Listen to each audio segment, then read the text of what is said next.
Hi, this is Mia. It is Sunday, and I am wanting to be proactive. I want to be, um, I was getting in a pity pot about my circumstance with my self-employment, and I was like, oh my gosh, this is like, I was like, oh my gosh, I need a plea for help and prayers, and um, I said, hey, let's just sit down for a few minutes and do some work, or do some, work. Oh, something's biting me. I keep getting itchy spots. Anyways, started some laundry, started watching a YouTube video, and I was thinking about some of the clutter, and I was like, here and there this week, over the months, weeks, mostly months, years, to have a bug out bag, so a bob or survival bag, or what's the other bag that they call it.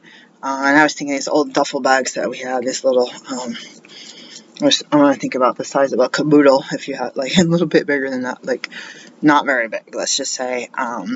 What would you carry every day? What would you carry on your person if you wore, like, cargo pants? What if you had to go to work and you can't have cargo pants or a bag, and you'd have to keep something in your car? Maybe you don't have a locker or anything, and maybe you were trying to say, hey, I got a big lunchbox. What's in that? And what's socially acceptable and what doesn't look like a target of theft? And um, some people have a locker in their work, and a desk, and a drawer, even if it's like a shared. We had a shared office drawer once, and that was like amazing because I felt like I could put my purse in there. It's still tricky if we didn't have any lockers, and um, even people can break in lockers.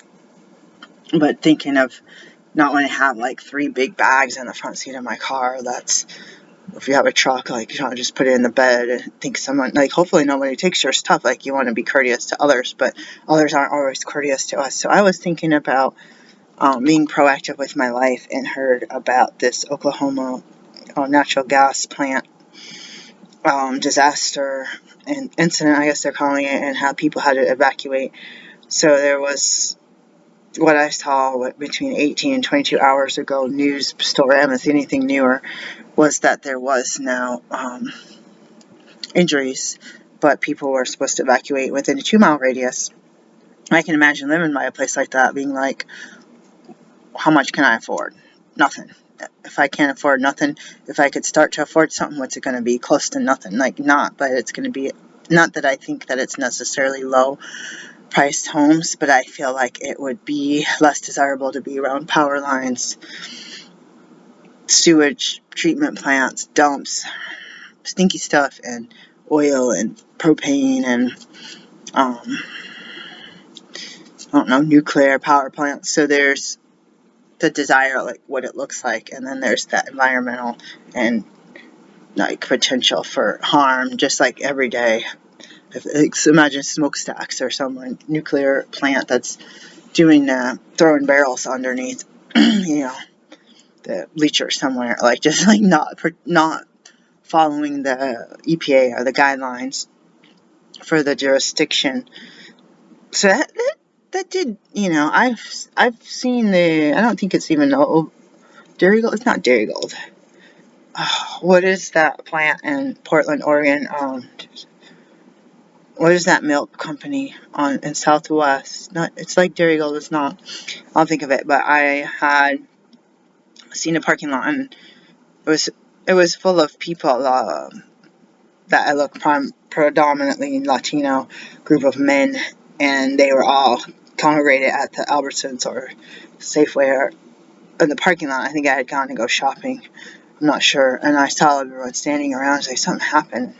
I don't know if I heard a bunch of sirens and stuff, but I don't know how I heard that. Maybe they had a sign up that we couldn't drive past. My kid's school was it's on the tip of my tongue. Dairy, like milk. Anyways, they had an ammonia leak and they had to evacuate. So I made a list, and I need to post the last video as part 2, and I need to post a video from the long stretch that sometime last week. I don't know when, Tuesday or Wednesday. I need to post both of those. What I'm going to do right now, guys, I was trying to think. I'm not sure if I try to think of just doing 10 things in a survival bag or a bug out bag. I hate to keep some stuff in the trunk, but then if you have some kind of small bag, even if you go to Dollar Tree and get 10 items and somehow it gets lost or stolen or damaged, I don't know, personally I'll be mad. But if you've got several $100s worth of stuff and something happens to it, you'll be mad. If something happens to you and your occupants or where you are and you have that bag, you're going to be so happy. So it's like a chance you take. And I feel like we need more security all around, just at work, at school, and going to the store, having your stuff in your car, having your stuff in your house, a shed, barn, somebody's, even natural things, somebody's chickens, 4 chickens got killed by what they said was not fair. I was going to say a wobbler. Weasel. I was like, what?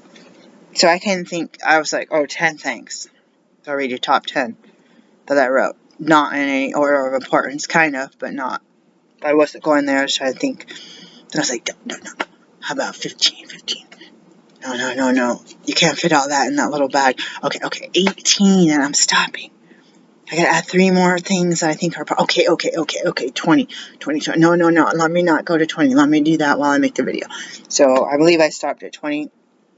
Of course, you can go on and on and on. If you had...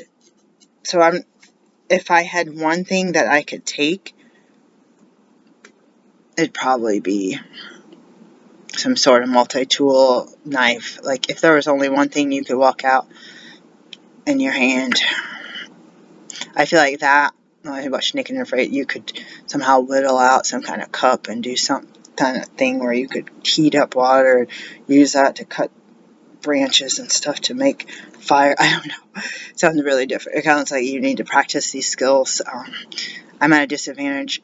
I'm not trying to practice lighting fires here, but if you're not lighting fires from scratch, then you got to buy some matches and lighters and fire starters and magnesium. You can also have, be careful if you have people around that want to play with it, whether they're underage or not. Just be careful.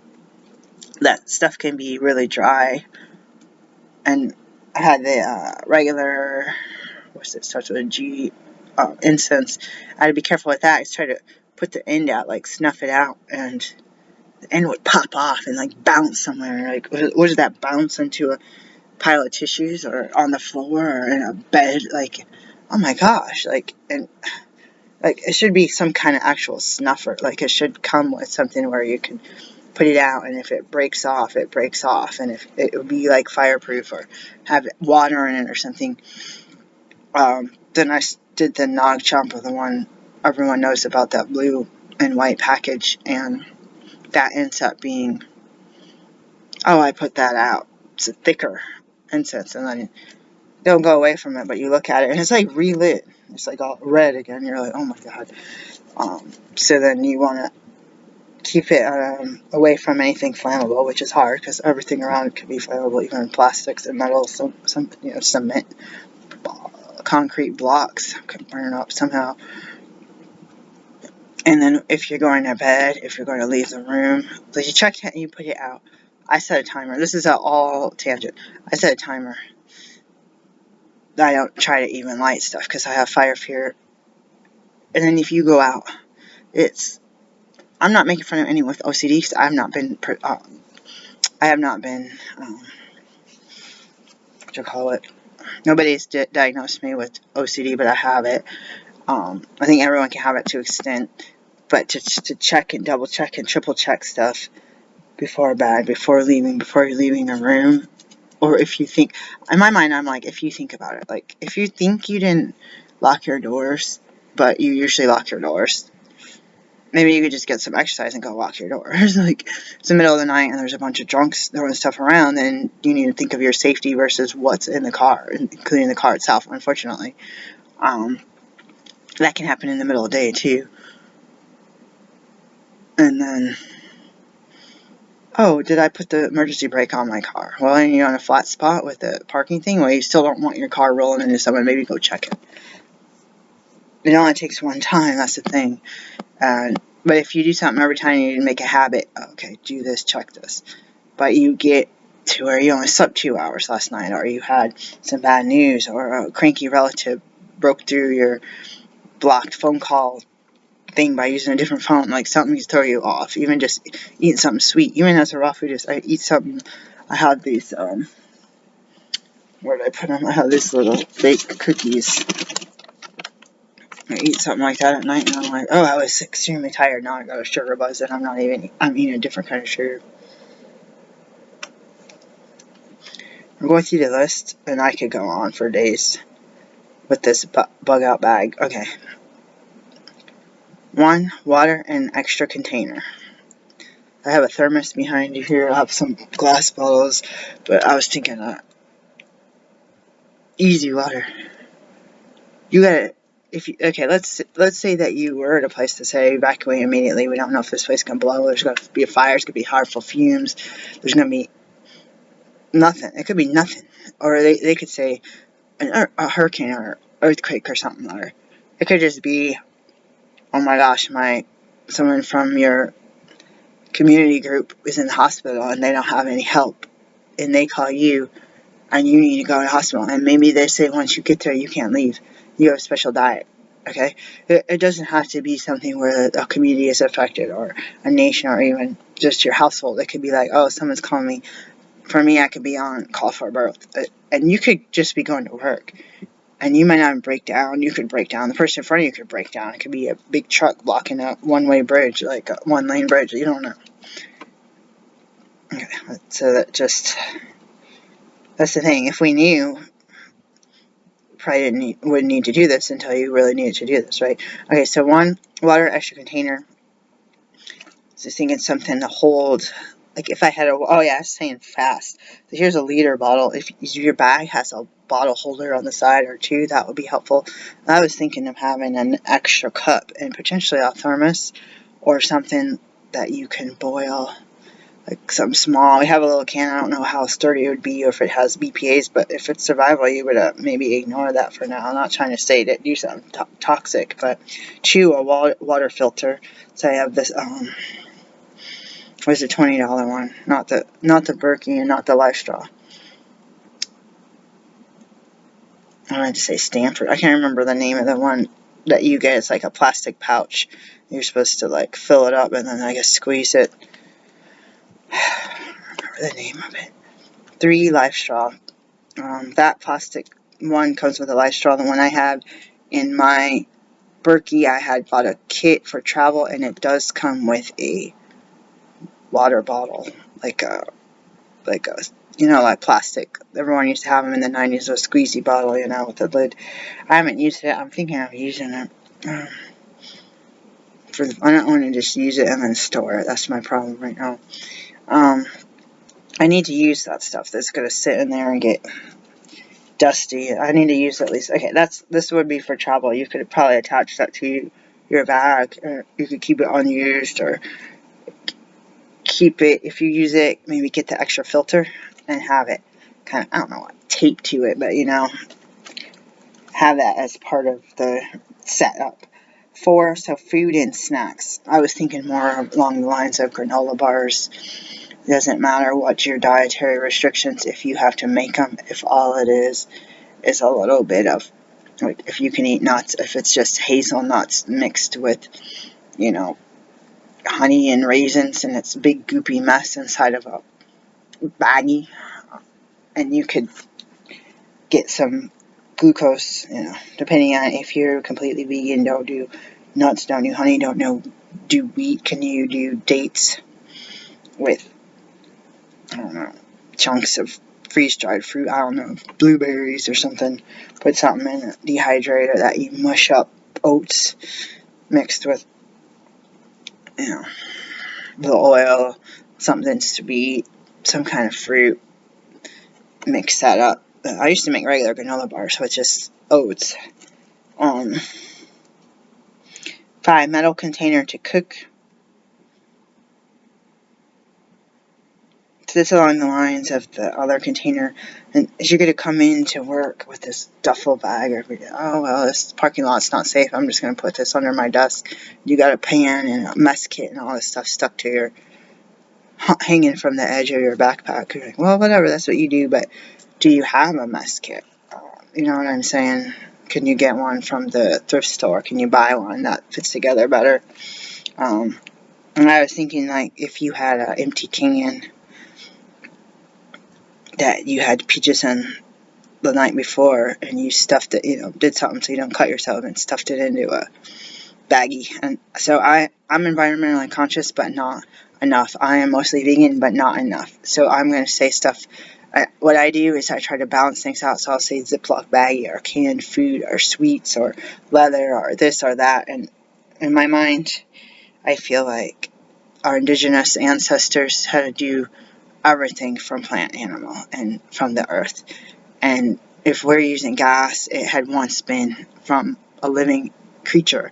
If we're using plastic, like my computer's partially plastic. If I was completely very, very vegan, my thing would be made out of like bamboo, and I wouldn't go outside and accidentally step on an ant or swat a mosquito that just, by instinct, swat my hand and harm a mosquito. Like, if I wanted to be real, I'd be sitting, I'd be getting bit, and I wouldn't be using anything. Not even polyester. You go outside, you drive, how many dead bugs are on your windshield? And I feel like I'm not a pure non-animal harming, because I consider those animals. Anyways, I get criticized a lot about plastic bottles, zipper bags. Why don't you use reusable bags? This and this and this. And like, you know what? The pros and the cons. I save more food with zipper bags. I don't use them all the time, and sometimes I reuse them, and sometimes I rinse them out, and then it just gets a mess because we don't have enough space that I do it anyway. Let's go through the list. Anyways, yeah. I've saved more food, and when I was eating meat, I saved more meat using plastic wrap and zipper bags than the plastic containers that seem to hold on to mold. And I feel like they have a lot more air to make it go bad, bacteria. Like, you want to preserve something, you want to suck the air out of it, because it's more likely to have mold spores and different things in it. So that's what I'm trying to say.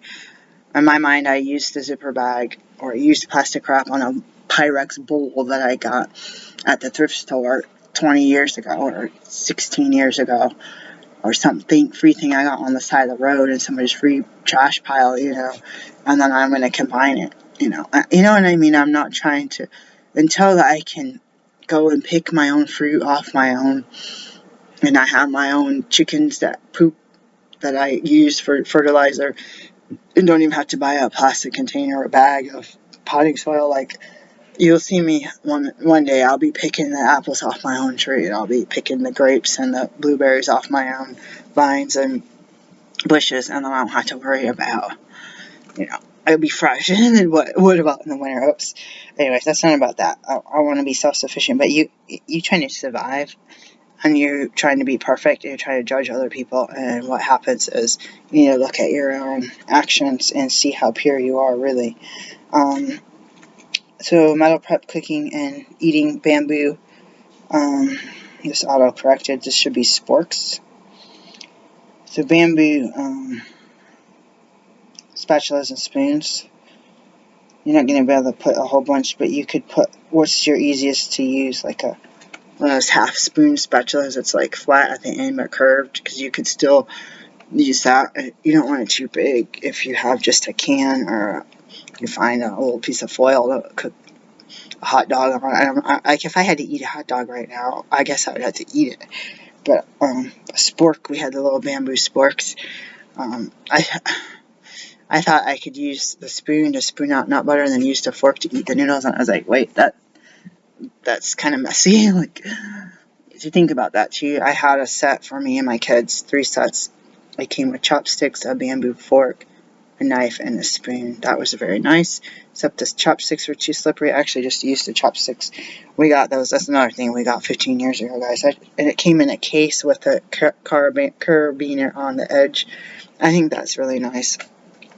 You can make you can go and get your own forks or mismatched dishes, and you can put a rubber band around it and stick it in your bag. Or maybe I like little salad forks. They have a small mouth protection. So what do you want to make of that as far as safety and protection and protecting yourself, your stuff, and your loved ones? So I have to come back to that and first aid. So that would be basic general first aid, and it's supposed to be a small duffel bag. So I'm going to try to put this in a small duffel bag and see if I can. Band-aids, different sizes, some ointments, some aspirin, some Tylenol, stuff that you might not. I don't use those medicines, but if I needed to, I would. Maybe something with aloe. I got steri strips. I got blood clot powder.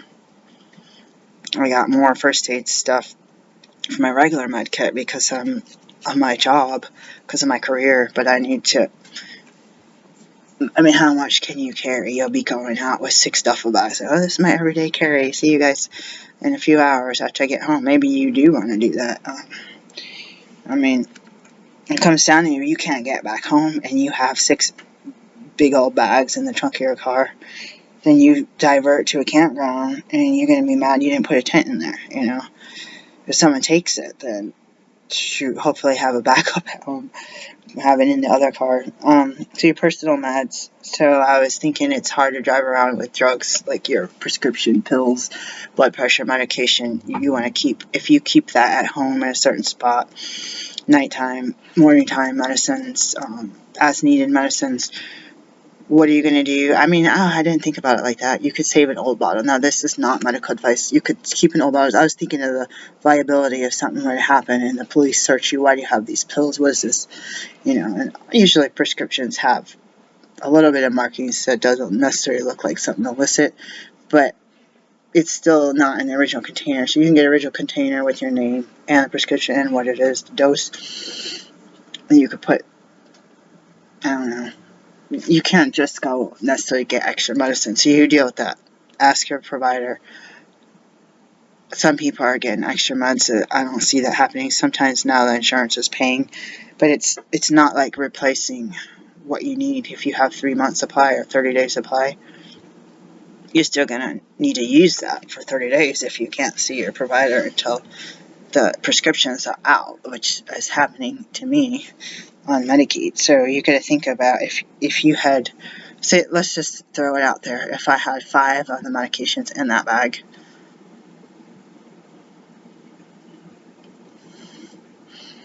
and I was needing to either leave if I was already at home and I had the bag ready, or I had that on me in the car or at work and I had to spend the night. People spend the night at their jobs because of snowstorms, road closures, and forest fires.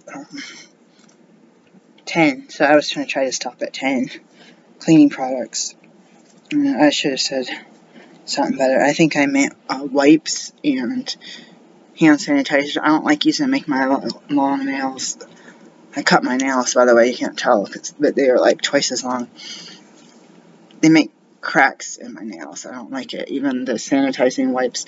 There's some water wipes, like just plain wipes, but baby wipes. I don't like the smell of regular baby wipes. So they have plain water, and it's hard to be like, I'm going to pay $5 for these, just water.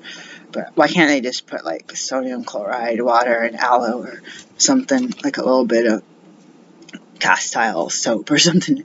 But don't pay attention to. I'm just throwing that out there. But I don't like a lot of alcohols and different drying things, irritants. They had to put the irritants in and put stuff in it to not irritate it. So then I went on to 11. So 11 through 15 would be change of socks, wool if you could find them.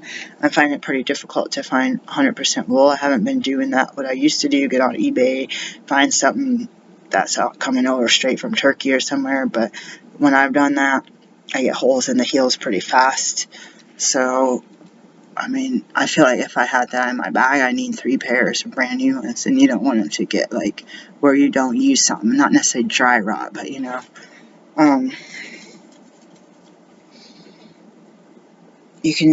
people say don't use cotton if you don't want stuff wet. They say use wool or polyester. I forget what they said. They told the Boy Scouts. Someone told me they told their Boy Scout child that they couldn't use cotton. In my mind, I feel like cotton whisk away heat, and it's the chafing of like having your shoes and boots rubbing your socks into your skin. I feel like cotton and wool, and you can get cashmere. I feel like that's better, in my opinion, for me. But I don't like a lot of poly. I used to not be able to handle it before I changed my diet all the way. I used to get rashes and stinky underarms from polyester, nylons, and stuff. If I wear nylons or tights now, I get the itchy, like, it doesn't look very... You want to do something like that, you dress up, it doesn't look very stylish. So pencil, 12 pencil, pen, marker, duct tape. I just had regular tape because I was like, if you have a pencil pen, you can write stuff down. Someone might tell you some information. You might hear something on the radio, or it's like you see an Amber Alert. It flashes and it disappears. I can't even look at it on my phone. I can't like go back and say, like, maybe someone else can. I can't. I see it one time and it's gone. You want to write because you're stressed out. You want a marker. You have some paper. You could write down. If you have a family symbol, a secret symbol, you could put it on a tree or out on the side of the road with a marker. Like, I'm thinking like a Sharpie, and you could duct tape it. I had regular tape, but I was like, if you're out and about, I feel like duct tape or something strong. So now I'm thinking that I need to add rope or paracord. 13 sewing kit.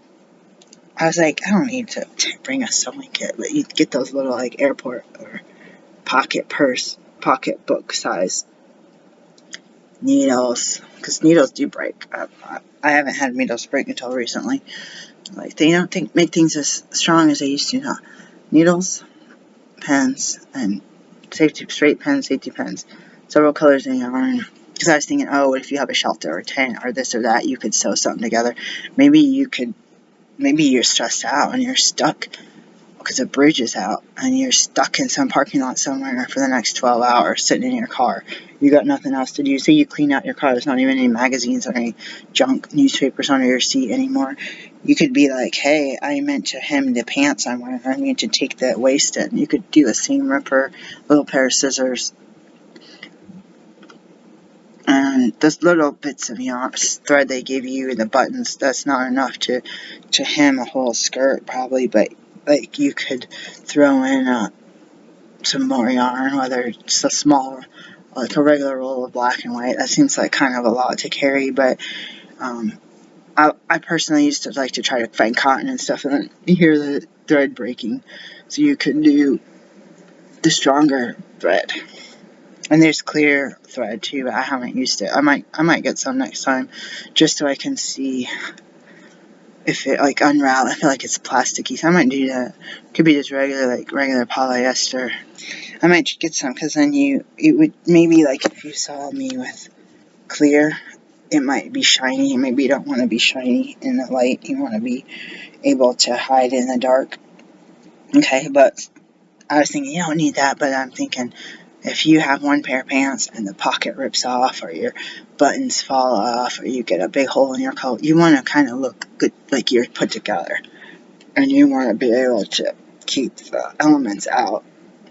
I have coats that the hoods fall off, and it's really annoying, so I should sew the buttonholes up so they don't just slip out.